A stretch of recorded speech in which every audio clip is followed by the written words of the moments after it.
Hello बच्चों, स्वागत है आपका मेड डिजी क्लासेस में। आज हम क्लास 9 का विज्ञान का क्वेश्चन आंसर करने वाले हैं। वो है अध्याय 1, हमारे आसपास के पदार्थ। आपके किताब में हो सकता है ये अध्याय 1 के जगह 2 या 3 में हो, तो आप वहाँ से मेंशन कर सकते हैं। मेन है हमारा, आप वहाँ पर चैप्टर में ये नाम मेंशन कर लें, है ना। ये है, मिलवा लें हमारे आसपास के पदार्थ, तो जिसमें है वहाँ से आप क्वेश्चन आंसर मिलवा सकते हैं। ये हिंदी मीडियम वाले के लिए है, और झारखंड बोर्ड से झारखंड बोर्ड में है या फिर बिहार बोर्ड में, अगर आप हिंदी मीडियम में और एनसीईआरटी बुक पढ़ रहे हैं तो एनसीईआरटी बुक से आपको 100% ये क्वेश्चन आंसर मैच करेंगे। तो सारे क्वेश्चन आंसर मैंने यहाँ पर थोड़ा सा मेंशन किया है, और यदि आपके मैच नहीं हो रहे हैं, कोई और भी क्वेश्चन आपके बुक में कुछ और है, तो आप हमें कमेंट कर सकते हैं, उसके लिए भी उसके आंसर भी हमें लेके आएंगे। तो चलिए हम क्लास को स्टार्ट करते हैं। और क्लास स्टार्ट करने से पहले अगर आप हमारे चैनल में नए हैं तो चैनल को सब्सक्राइब कर लें, साथ में वीडियो को शेयर और लाइक ज़रूर करें। क्वेश्चन नंबर 1 देखते हैं हम यहाँ क्या पूछ रहा है। क्वेश्चन नंबर 1, निम्नलिखित तापमान को सेल्सियस इकाई में परिवर्तित कीजिए। यहाँ पर देखिए क्वेश्चन काफ़ी सिंपल है। क्या पूछ रहा है कि हमें नीचे जो दिया गया है ना, कुछ क्वेश्चन दिया गया है, उसे हमें क्या करना है, सेल्सियस में क्या करना है, कन्वर्ट करना है। तो यहाँ की जैसे कि हम देख पा रहे हैं यहाँ पे कि यहाँ पर क्या चीज़ में दिया हुआ है, हमारा केल्विन में दिया हुआ है ना। दोनों दिया केल्विन में, और इसे किस चीज़ में कन्वर्ट करना है, सेल्सियस में। तो देखिए सेल्सियस में कन्वर्ट करने के लिए आपको कुछ नहीं करना है। सबसे पहले क्या करना है हम लोग को, यहाँ पर हम क्या करेंगे, सेल्सियस ताप, है ना, सेल्सियस ताप ले लेंगे। सबसे पहले क्या कर रहे हैं हम लोग, सेल्सियस ताप ले रहे हैं। अब सेल्सियस ताप क्या है हम लोग का, यह देखिए, यह फॉर्मूला होता है केल्विन, है ना, केल्विन माइनस 273। आपको पता ही होगा कि सेल्सियस का जो भी आपका केल्विन का जो फॉर्मूला होता है वो क्या होता है, 273 होता है। केल्विन में केल्विन तापमान से माइनस कर दें 273 से, तो हम लोग का क्या निकल जाएगा, सेल्सियस निकल जाएगा। तो केल्विन में कितना दिया है हमारा जो भी दिया हुआ है ना, 293 दिया हुआ है। देखिए यहाँ 293 दिया हुआ है, ये गलत है ना, ये होगा 293। तो 293 दिया है, माइनस कर देंगे 273 से, कितना आ गया हम लोग का, 20 डिग्री।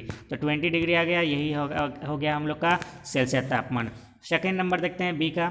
बी में क्या पूछ रहा है, 470 का, है ना। तो सेल्सियस तापमान निकालना है, तो केल्विन माइनस 273, क्या करना है, केल्विन में 273 माइनस कर देना है। केल्विन में आपका वैल्यू दिया हुआ है, कितना दिया है, 470। तो 470 में बैठाएंगे और उसमें क्या माइनस कर देंगे हम लोग, 273। जब 273 माइनस करेंगे तो कितना आंसर आ जाएगा हम लोग को, 197 डिग्री सेल्सियस, है ना।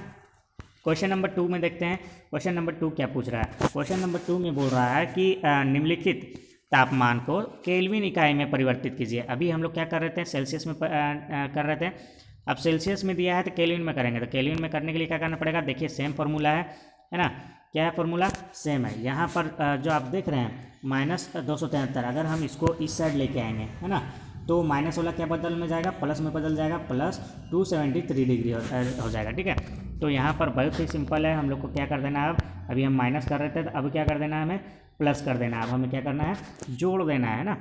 तो बस कुछ नहीं करना है, सेल्सियस में जो दिया है, सेल्सियस वाला लिखने के बाद हमें क्या कर देना है, तो हमें जोड़ देना है। आप देख सकते हैं यहाँ पर हमारा क्या वैल्यू दिया गया है, पहला का 25 डिग्री, है ना। सेल्सियस में क्या बैठा देना है हम लोग को, 25 डिग्री बैठा देना है। देखिए बैठा दिए, 25 प्लस 273 अगर हम लोग जोड़ते हैं तो हम लोग को क्या आ जाता है, 298 डिग्री, है ना, केल्विन में आ जाएगा, ठीक है। दूसरा क्वेश्चन हम लोग का क्या है, इसी में बी क्या दिया हुआ है हम लोग का, देखिए बी दिया है 373 डिग्री। बिल्कुल भी उसी को भी क्या करना है हम लोग को, 373 में 273 जोड़ देना है। 373 में कितना जोड़ देना है हम लोग को, 273 जोड़ेंगे तो आ जाएगा, कितना आंसर आ जाएगा हम लोग का, 646, है ना। जैसे कि आप यहाँ देख सकते हैं 646 केल्विन, लेकिन दोबारा सेल्सियस में नहीं लिख देना, केल्विन में लिखना है। क्वेश्चन नंबर 3 देखते हैं क्या पूछ रहा है।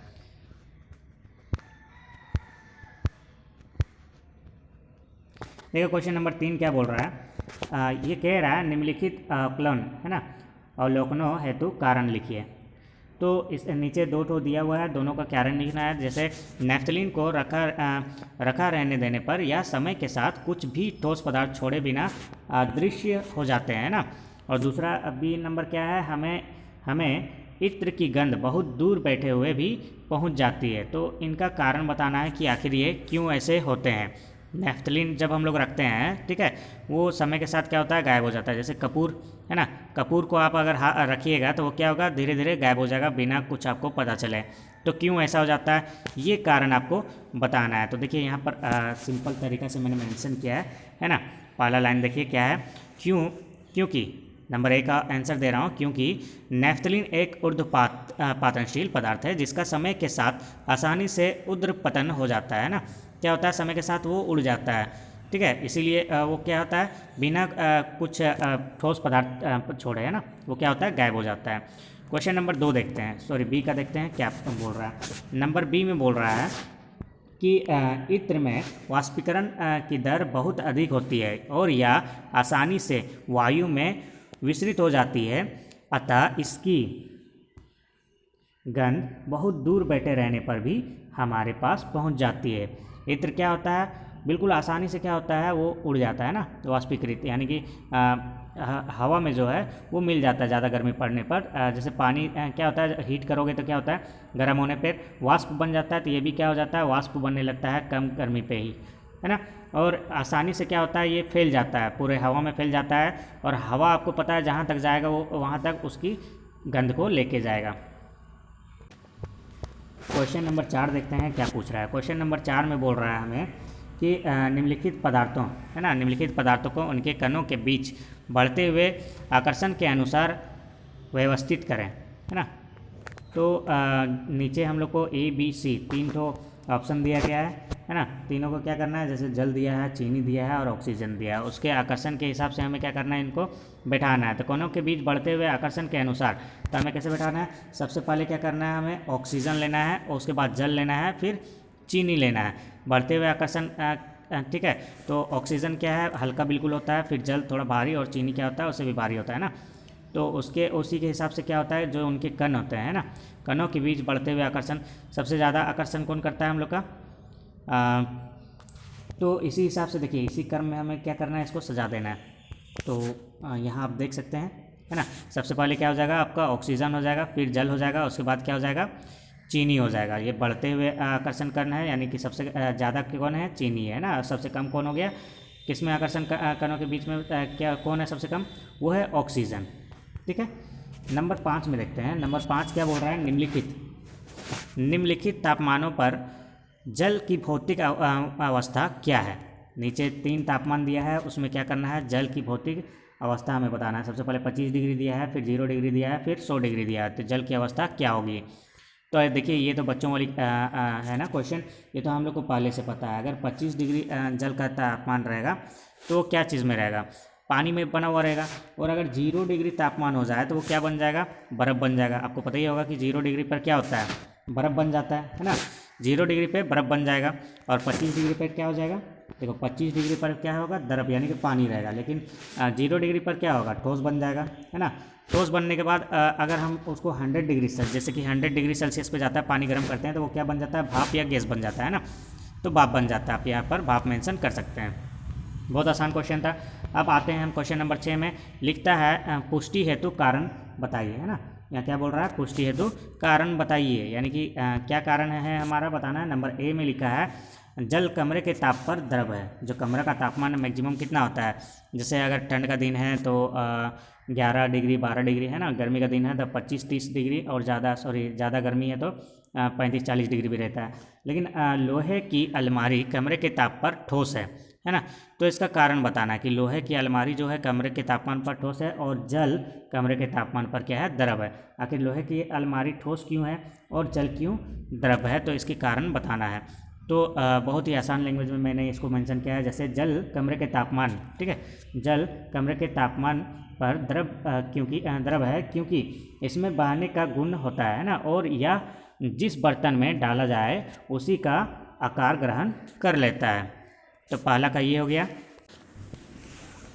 तो यहाँ पर बी देखते हैं, लिखा हुआ है लोहे की, है ना। नंबर बी क्या है, लोहे की अलमारी कमरे के ताप पर ठोस है क्योंकि इसमें दृढ़ता का गुण होता है, और इसका आकार क्या होता है, निश्चित होता है, इसलिए क्या होता है ये तुम्हारा वो ठोस ही रहता है। वैसे भी आपको पता होगा लोहा जो है ना, उसका मेल्टिंग पॉइंट, है ना, गलनांक क्या है आपका, काफ़ी ज़्यादा होता है, लेकिन पानी का क्या होता है, कम होता है ना। तो उसी हिसाब से ये ठोस पे रहता है और ये आपका द्रव पे रहता है। नंबर 7 देखते हैं क्या पूछ रहा है। 273 केल्विन पर बर्फ़ को ठंडा करने पर तथा जल को इसी तापमान पर ठंडा करने पर शीतलता का प्रभाव अधिक क्यों होता है ना। तो ये हमें क्या करना है, बताना है कि क्यों होता है। तो ये भी बहुत आसानी लैंग्वेज में मैंने इसका आंसर दिया है, जैसे कि बर्फ़ संगलन की गुप्त ऊष्मा होने के कारण, है ना। बर्फ़ के अंदर क्या होता है, संगलन का गुप्त ऊष्मा होता है, उसी तापमान पर जल की अपेक्षा अधिक शीतलता का प्रभाव देती है। काफ़ी आसान था। क्वेश्चन नंबर 8 देखते हैं। पूछ रहा है कि उबलते हुए जल अथवा भाप में से जलने की तीव्रता किसमें अधिक महसूस होती है। तो देखिए, अगर आपको जल और भाप का पूछे तो जलने की तीव्रता किसमें अधिक होती है। सिंपल आपको देना है, भाप देना है, क्योंकि भाप जो है ना, भाप जो है आपका वो क्या होता है, पानी उबलने के बाद बनता है। यानी कि पानी में अगर बात मान लो 70-80 डिग्री दी है और पानी अगर उबलने लगा है ना, पानी बॉयल होने लगा, तो पानी बॉयल होने के बाद ही भाप बनता है। यानी कि उसमें टेम्परेचर क्या होगा, बॉयल होते हुए पानी से अधिक होगा। तो इसका आंसर देख लीजिए क्या है। भाप में वाष्पन की गुप्त ऊष्मा होने के कारण उबलते जल की अपेक्षा जलने की तीव्रता अधिक महसूस होती है। क्वेश्चन नंबर 9 देखते हैं क्या पूछ रहा है। क्वेश्चन नंबर 9 में बोल रहा है, निम्नलिखित चित्र के लिए ABCDE तथा F की अवस्था परिवर्तन को नामांकित करें, है ना। नीचे ABCD दिया है तो उनकी अवस्था को क्या करना है, नाम देना है। देखिए नीचे जो चित्र दिया आपका ना, यहाँ पर बड़ा सा चित्र बना हुआ है, उसमें आपको ABCD मेंशन किया गया है। देखिए यहाँ A है, इधर B है, और इधर C है, फिर इधर D है, E है, F है। इनको क्या करना है, नाम देना है कि कैसे ये क्या किसका।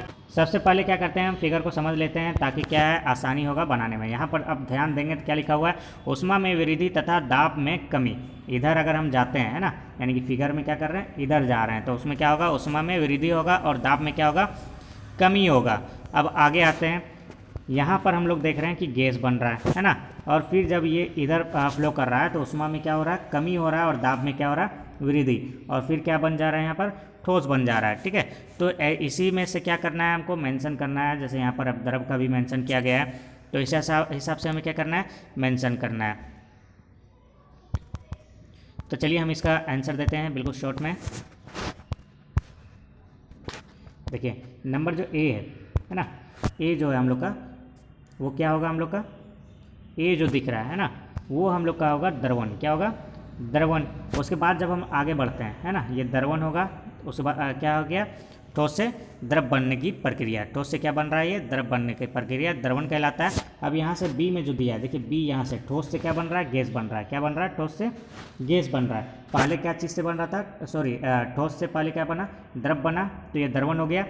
और द्रव से गैस बन रहा है तो वो क्या होगा, वाष्पन क्रिया होगा, है ना। ठोस से जब द्रव से जब गैस बनता है तो वो वाष्पन क्रिया कहलाता है। ठीक है, अब आते हैं नंबर सी में। सी देखिए वापस वही चीज़ है ना, क्या है, वही चीज़ है, वापस से डिनोट कर रहा है। देखिए कैसे डिनोट कर रहा है। अब क्या हो रहा है, यहाँ पर गैस से क्या बन रहा है, द्रव बन रहा है। तो गैस से द्रव बनने की क्रिया क्या कहता है, संघनन कहलाता है ना। अब द्रव से अगर ठोस बनाए, द्रव से ठोस बनाए तो क्या होता है, वो जमना कहलाता है या फिर हिमीहरण, है ना। और नंबर ई देखते हैं कि नंबर ई क्या बोल रहा है। यदि ठोस से, नंबर ई का मतलब है कि ठोस से डायरेक्ट गैस बन जाए, क्या बन जाए, ठोस से डायरेक्ट गैस बन जाए, तो वो होता है ऊर्ध्वपातन। क्या होता है, ठोस से अगर डायरेक्ट गैस बन जाए तो ऊर्ध्वपातन। और नंबर एफ देखते हैं, ये क्या है, गैस से डायरेक्ट क्या बन जा रहा है, आपका ठोस बन जा रहा है। गैस से क्या बन रहा है, डायरेक्ट आपका ठोस बन रहा है, तो वो क्या कहलाता है, आपका ऊर्ध्वपातन हो गया पहला वाला। और ये क्या होगा, ऊर्ध्वपातन, है ना।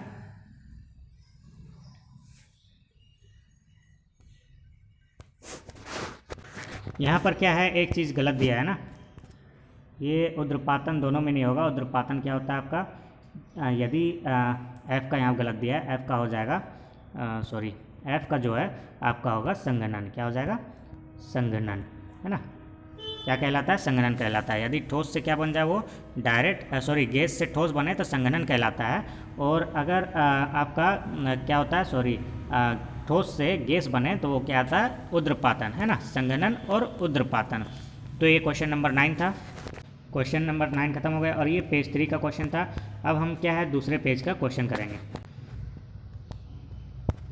देखिए यहाँ पर क्या बोल रहा है, निम्नलिखित में से कौन से पदार्थ हैं, कुर्सी, वायु, स्नेह, गंध, घृणा, बादाम, विचार, शीत, शीतल, पेय, इत्र की सुगंध। ठीक है, इसमें पूछ रहा है कौन से क्या है पदार्थ, कौन से इनमें से कौन सा क्या है पदार्थ है और कौन सा पदार्थ नहीं है। तो जो कुर्सी है आपका वो क्या है पदार्थ है, वायु पदार्थ है, बादाम पदार्थ है, शीतल पे क्या है पदार्थ है ना। इत्र तो आपको पदार्थ है नहीं। यहाँ पर देखते हैं घृणा, किसी से अगर हम घृणा करते हैं वो पदार्थ थोड़ी ना, विचार क्या सोच भी कोई पदार्थ है नहीं ना है। चलिए क्वेश्चन नंबर 2 देखते हैं क्या पूछ रहा है। निम्नलिखित परीक्षण के कारण बताएं, कुछ परीक्षण किया गया है उसका कारण बताना है। जैसे गर्मा गर्म खाने की गंध कई मीटर दूर तक है ना, कई मीटर दूर से ही आपके पास पहुंच जाती है। कहीं देखिए आप बाहर ही रहें और घर में कुछ बन रहा है तो आपके नाक में आ जाता है कि घर में ये क्या बन रहा है। लेकिन ठंडे खाने की महक लेने के लिए आपको उसके पास जाना पड़ता है, ऐसा क्यों होता है यह बताना है। देखो सिंपल है, पदार्थ के कणों की गतिज ऊर्जा है ना उनके तापमान के बढ़ने पर बढ़ती है और गर्म खाने की कणों में गतिज ऊर्जा अधिक होती है। क्या होती है गतिज ऊर्जा, गर्म खानों में अधिक होती है। अधिक गतिज ऊर्जा के कारण गर्म खाने के कणों में विसार अधिक होते हैं, इसी कारण गर्म खाने की गंध कई मीटर दूर तक पहुंच जाती है ना। जबकि ठंडे खाने की महक लेने के लिए हमें उसके पास तक जाना पड़ता है। क्वेश्चन नंबर 3 देखते हैं क्या है। क्वेश्चन नंबर 3 में बोलता है स्विमिंग पूल में गोताखोर पानी काट पाता है, इससे पदार्थ का कौन सा गुण प्रेक्षित होता है। आंसर क्या है आपका इसका, वो जल के कणों के बीच की दूरी अधिक होने के कारण आकर्षण बल कम लगता है। क्या लगता है, कम लगता है, इसलिए स्विमिंग पूल में गोताखोर पानी को आसानी से काट पाता है।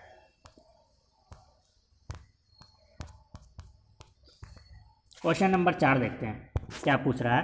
क्वेश्चन नंबर 4 है पदार्थ के कणों की कई विशेषताएं होती है, तो उसका आपको आंसर देना है। पहला, पदार्थों के कणों की विशेषताएं निम्नलिखित हैं। आपको क्या करना है 1 2 3 करके आपको आंसर दे देना है। पहला जैसे हम देखते हैं पदार्थों के कणों के बीच रिक्त स्थान होते हैं। क्या होते हैं, रिक्त स्थान होते हैं। नंबर 2, पदार्थ के कण निरंतर गतिशील रहते हैं, ठीक है। और नंबर 2 हो गया। नंबर 3, पदार्थ के कणों के बीच अंतरानुक आकर्षण बल होता है। तो हमने इसमें 3 कारण मेंशन किए हैं, आप 4 5 जो भी देना है दे सकते हैं।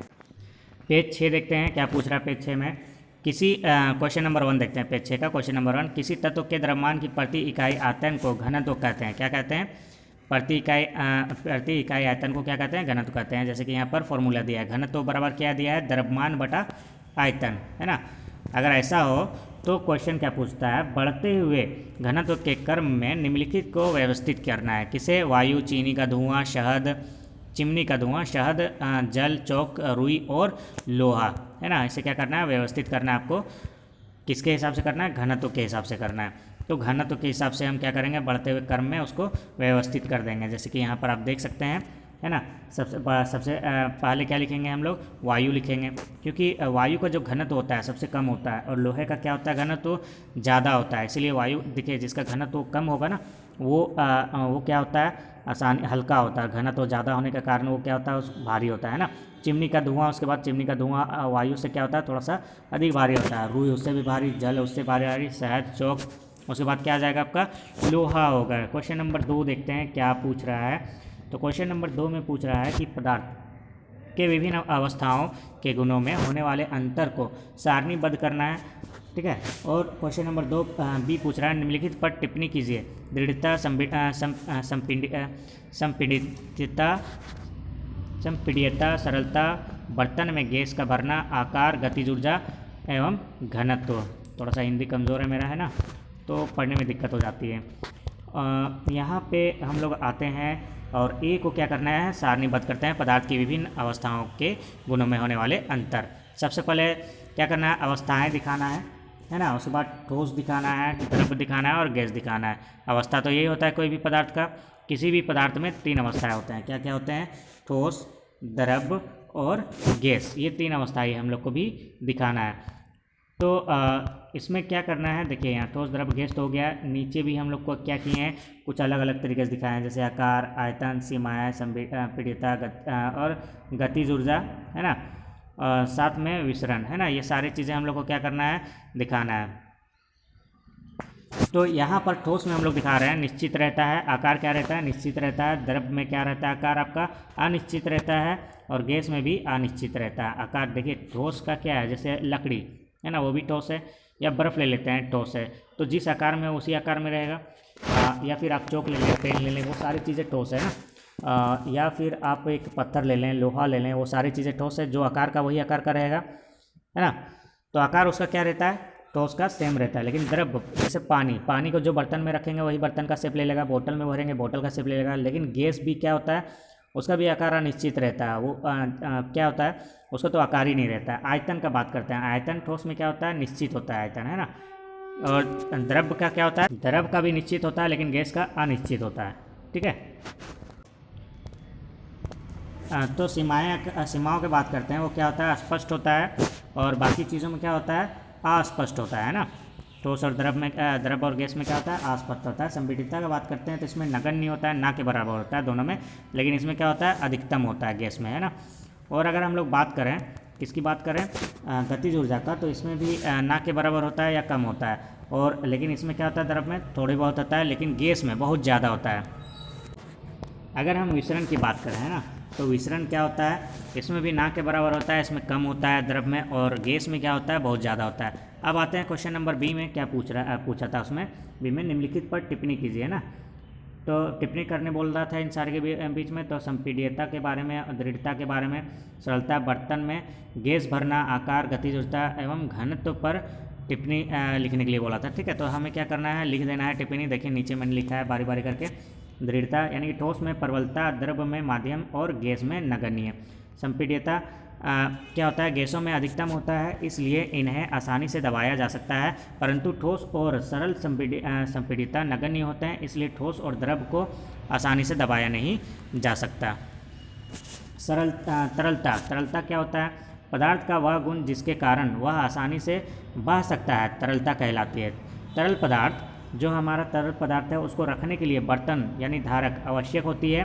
तरलता की मात्रा ठोस में नगण्य, गैसों में अधिकतम तथा द्रव में मध्यम होते हैं, है ना। द्रव में क्या होते हैं, मध्यम होते हैं, कम होते हैं। आते हैं बर्तन में गैस भरना, वो क्या होता है, ठोस अपने धारक बर्तन को पूर्णतः नहीं भरता है ना, जबकि द्रव अपने धारक का आकार ग्रहण कर लेता है। द्रव क्या कर लेता है, जिसमें द्रव को रखेंगे उसका ही आकार ले लेता है, जैसे बर्तन में रख के बर्तन का ले लेगा और जिसमें रखेंगे उसी का ले लेगा।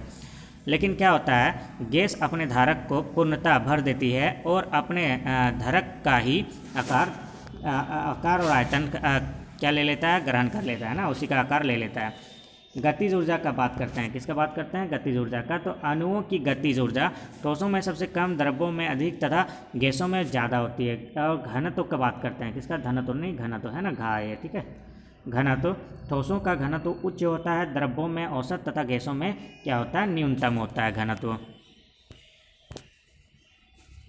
क्वेश्चन नंबर 3 देखते हैं क्या पूछ रहा है। बोल रहा है कि कारण बताना है ABCD का, है ना। पहला क्या है, गैस पूरी तरह उस बर्तन को भर देता है जिसमें रखा जाता है। तो पहला का देखिए हम आंसर एक एक करके क्या है आंसर भी करते जाते हैं ना, आसान होगा। तो क्या बोल रहा है, गैस पूरी तरह उस बर्तन को भर देती है जिसमें रखा जाता है। तो उसका क्या कारण है, गैसों के अणुओं की गतिज ऊर्जा अधिकतम होती है तथा उनमें आकर्षण बल नगण्य होता है, इसलिए गैसों के अणुओं अधिक तीव्र गति से सभी दिशाओं में गतिशील रहती है। क्या करता है, सभी दिशाओं में गतिशील रहता है, इसी के कारण उस धारक को पूरी तरह भर देता है जिसमें वो रखा जाता है ना। तो इसमें क्या होता है, गतिज ऊर्जा अधिक होता है, जिसकी हम लोग शुरू से पढ़ते आ रहे हैं। क्वेश्चन नंबर बी देखते हैं कि क्या पूछ रहा है। बी में बोल रहा है कि गैस बर्तन की दीवारों पर दबाव डालती है। क्या डालती है, दबाव डालती है, उसका कारण बताना है। अत्यधिक गतिज ऊर्जा के कारण, है ना, गैस के अणु बर्तन की दीवारों से टकराती है। क्या करती है, टकराती है, इसी के कारणों पर दबाव डालती है। जैसे कि हम ले लेते हैं एक बर्तन ले लेते हैं, क्या बर्तन ले लेते हैं, गैस ले लेते हैं। जब बर्तन के अंदर हम जब टंकी में गैस डालते हैं तो जानते हैं वो हर तरफ फोर्स लगाता है, किधर किधर, इधर इधर इधर इधर, है ना, हर तरफ क्या करने लगता है, फोर्स लगाने लगता है। तो उसी के कारण क्या है, दबाव डालता है ना, पूरा एकदम इधर उधर दबाव लगाता है, उसी कारण क्या होता है, वो दबाव डालता है। लेकिन अगर हम लोग पानी को बात करें ना, पानी को जब भी हम लोग कहीं डालते हैं तो वो नीचे की ओर फोर्स लगाएगा और दीवार के इधर इधर फोर्स लगाएगा। लेकिन गैस में क्या होता है, हर तरफ फोर्स लगाएगा ना, अगर खुला रहा तो बेचारा निकल जाएगा वहाँ से।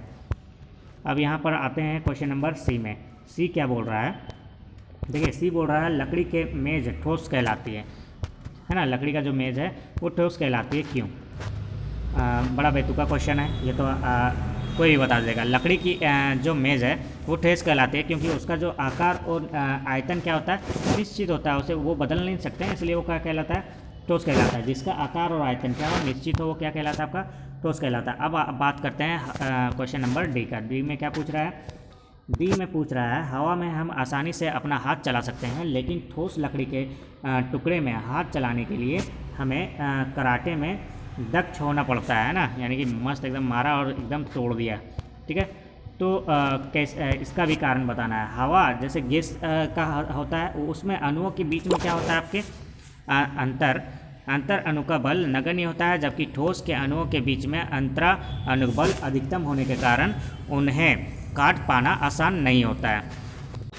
क्वेश्चन नंबर 4 क्या बोल रहा है, सामान्यतः ठोस पदार्थों की अपेक्षा द्रव्यों का घनत्व कम होता है, लेकिन आपने बर्फ़ के टुकड़े को जलने में, है ना, जल में तैरते हुए क्या हुआ देखा था, तो बताइए ऐसा क्यों होता है। ये बहुत आप देखे होंगे कि पानी है समुद्र, उसमें बर्फ़ के टुकड़े क्या होते हैं, तैरते हुए नज़र आते हैं, लेकिन आपको पता है मैक्सिमम भाग क्या होता है, पानी के अंदर होता है बर्फ़ का टुकड़े का, है ना, थोड़ा सा भाग क्या होता है आपका, उसका ऊपर होता है। तो देखिए क्या है, बर्फ़ का टुकड़ा ठोस होने के बावजूद उसमें हवा की बुलबुलें अंदर कैद होती है। क्या होती है, हवा की बुलबुलें अंदर कैद होती है, जिससे बर्फ़ का घनत्व जल के घनत्व से कम हो जाता है। बर्फ़ का घनत्व क्या होता है, जल से कम हो जाता है, और घनत्व जिसका कम होगा वो तैरेगा अधिक घनत्व वाली चीज़ों में। जैसे आपको पता है पारा जो है ना, पारा अगर लिक्विड फॉर्म में है तो उसमें आप अगर लोहा डालते हैं तो वो उसमें तैरते हुए नज़र आएगा लोहा, है ना। पानी में डालोगे तो क्या होगा, जैसे ये पानी है, इसमें लोहा का टुकड़ा डालेंगे क्या हो जाएगा, नीचे चला जाएगा, लेकिन आप अगर पारे में डालेंगे तो वो ऊपर ही रहता है, तैरते हुए नज़र आएगा। तो ऐसी बर्फ़ क्या है, उसका घनत्व क्या होता है, बर्फ़ का पानी से कम होता है, इसलिए वो तैरता है। और यहाँ पारे का घनत्व क्या है, ज़्यादा है ना, और लोहे का घनत्व क्या है, पारे से कम है, इसलिए तैरते हुए नज़र आता है। पेज नंबर 9 का हम लोग देखते हैं क्वेश्चन क्या पूछ रहा है। ये हो गया क्या, अब नहीं हुआ। निम्नलिखित तापमान को सेल्सियस में बदलना है। हाँ, सेल्सियस वाला हम लोग ने किया था, लेकिन ये क्वेश्चन क्या है, थोड़ा सा अलग है ना। इसमें 300 डिग्री दिया, 300 डिग्री, और इसमें 573 डिग्री सेल्सियस दिया हुआ है। तो हमें डिग्री सेल्सियस में बदलना है। बिल्कुल क्या करना है, डिग्री सेल्सियस में आपको बताया था कि 273 से माइनस कर देना है, तो आप माइनस कर देंगे, बन जाएगा, है ना। पहला क्या किए, 300 में से 273 घटा दिए, तो यहाँ से कितना बच जाएगा आपका 27 डिग्री सेल्सियस। दूसरा में क्या किए हमने, 573 को, है ना, 573 को 273 से जब घटाएंगे तो कितना आपका बच जाएगा, लगभग में 300 डिग्री सेल्सियस तक, ठीक है। ये आसान था। क्वेश्चन नंबर 2 देखते हैं। देखिए अभी जो हम लोग पढ़े थे ना, जस्ट उसका अपोजिट है ना, ठीक है। इसे क्या करना है, निम्नलिखित तापमान पर जल की भौतिक अवस्था क्या होगी। डिग्री सेल्सियस में दिया है 250 डिग्री सेल्सियस में, तो उसकी भौतिक अवस्था क्या होगी, सिंपल है। देखिए 250 डिग्री पर क्या होगा, वो वाष्पित हो जाएगा ना। अगर 250 डिग्री पर क्या हो जाएगा, जल जो है ना, जल जो है 100 डिग्री पर ही खोलने लगता है, तो 250 डिग्री पर क्या होगा, एकदम भाप बन के उड़ जाएगा सारा, तो क्या हो जाएगा, वाष्पित हो जाएगा। और 100 डिग्री पर क्या होगा, ताप पर जल वाष्प अवस्था में होगा। क्या होगा, जल वाष्प की अवस्था में होगा, है ना। क्वेश्चन नंबर 3 देखते हैं कि क्या पूछ रहा है। किसी भी पदार्थ की अवस्था परिवर्तन के दौरान तापमान स्थिर क्यों रहता है।